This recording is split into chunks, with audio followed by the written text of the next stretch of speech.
का नाम? राजीव कुमार ठाकुर। कौन सा पंचायत में घर पड़ता है? नंदिनी, ग्राम कौन नंदिनी सा पंचायत शिवा सिंहपुर। कौन सा एग्जाम में आप पास हुए? मैं सीए एग्जाम चार्टर्ड अकाउंटेंट। कितना दिन से आप मेहनत? ठीक है दादी। करीबन 5 साल से मैं तैयारी कर रहा था। कौन सा विद्यालय? ये सीए का जो एग्ज़ाम है, एक्चुअली में बहुत लोग मुझसे ये पूछते हैं कि कौन सा विद्यालय से होता है। सीए का एग्ज़ाम जो है ना, एक इंस्टीट्यूट तय करती है। भारत की एक प्राइवेट बॉडी है जो गवर्नमेंट ने अलग बॉडी बना रखा है, institute of chartered accountant of India, जिसके द्वारा ये एग्ज़ाम कंडक्ट किया जाता है। मेनली सीए का काम ये है कि जितने भारत में जितने भी कंपनियां हैं या फिर जितने भी टैक्स वाले बंदे हैं, वो मतलब उसको सीए के सिग्नेचर के बिना वो कंपनियां चल ही नहीं सकती है। तो जितने भी ऑडिट कंपनी का होती है वो उस पर सीए का सिग्नेचर मैंडेटरी होता है। तो हमारे क्षेत्र में युवा को क्या आप संदेश देना चाहते हैं? युवा को तो यही संदेश है कि मैंने यही देखा अपने युवा के संदेशों को कि हमारे स्पेशली बिहार नंदिनी, ग्राम नंदिनी, मैंने ये देखा कि बहुत सारे युवा हैं जो सिर्फ और सिर्फ गवर्नमेंट जॉब के प्रति भागते हैं। मेरा ये संदेश है कि गवर्नमेंट जॉब के अलावा भी बहुत सारे ऐसे फील्ड हैं जो यहाँ के लोगों को इवन इफ जानते भी नहीं है। इवन इफ कि बहुत सारे लोग को आप पूछोगे चार्टर्ड अकाउंटेंट का काम है, उनको पता ही नहीं है।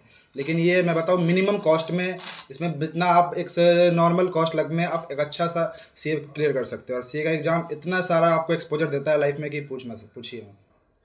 इसके लिए बेसिकली 10th क्लियर करने के बाद आपको कॉमर्स लेना पड़ेगा 11th में, जिसमें अकाउंटेंसी वगैरह होता है, इकोनॉमिक्स होता है, बिजनेस स्टडी वगैरह की पढ़ाई होती है। उसके बाद इन डिटेल फिर जब आप 12th क्लियर करेंगे तो आपको फिर कोई मिनिमम मार्क्स की वो नहीं है, आपको डायरेक्टली सीए में एंट्री मिल जाएगी। आपको सीए का फिर मिनिमम 3 लेवल्स पे एग्जाम होता है, फाउंडेशन लेवल, इंटर लेवल और फाइनल लेवल पे। आपको 3 लेवल पे एग्जाम क्लियर करना पड़ेगा और उसमें 2 साल की ट्रेनिंग होती है।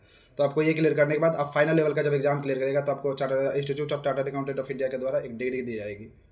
आपके आसपास में कौन बैठे हैं? चाचा जी? ये मेरे पिताजी हैं, राजीव कुमार ठाकुर जी, और ये मेरी दादी जी।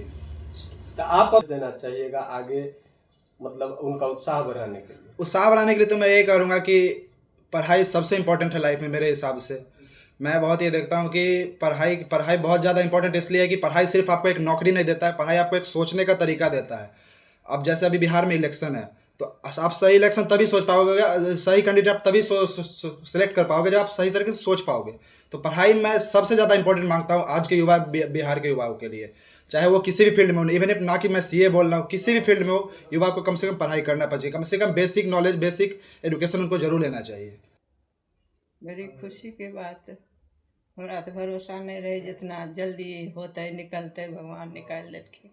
बड़ी खुशी की बात, इतना कम उम्र में। क्या कहिएगा? जी बहुत खुशी हो रही है।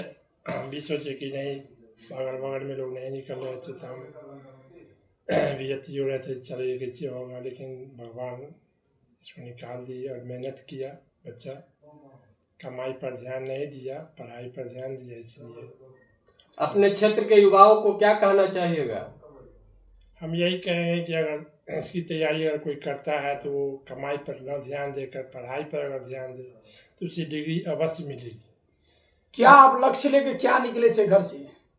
मैं जिस दिन घर से निकला था, सच बताऊँ, मैं 1-1.5 साल करीबन पटना में रहा। उसके बाद मैं दिल्ली से उठ गया। मेरा एक ही लक्ष्य था कि मुझे उस डिग्री को लेना है, चाहे जैसे हो मेरा। बिकॉज मैंने अपने अगल बगल में या फिर मैंने जो पूरे गाँव में देखा था, तो सीए, बस ये सीए का मतलब लोग सोचते थे कि बहुत सारे एग्जाम, बहुत सारे अटेम्प्ट लगेंगे, बहुत टाइम लगेगा। हर लोगों ने मुझे ये बोला कि बहुत टाइम लगेगा, नहीं, इवन कुछ लोगों ने ये भी बोला कि नहीं भी हो पाएगा। तो मेरा एक ही लक्ष्य था कि मुझे कम से कम समय में मुझे बस डिग्री चाहिए। मैंने पिछले लास्ट के 5 सालों में सिर्फ और सिर्फ अपने पढ़ाई और अपने सीए को ही दिया है। चलिए बहुत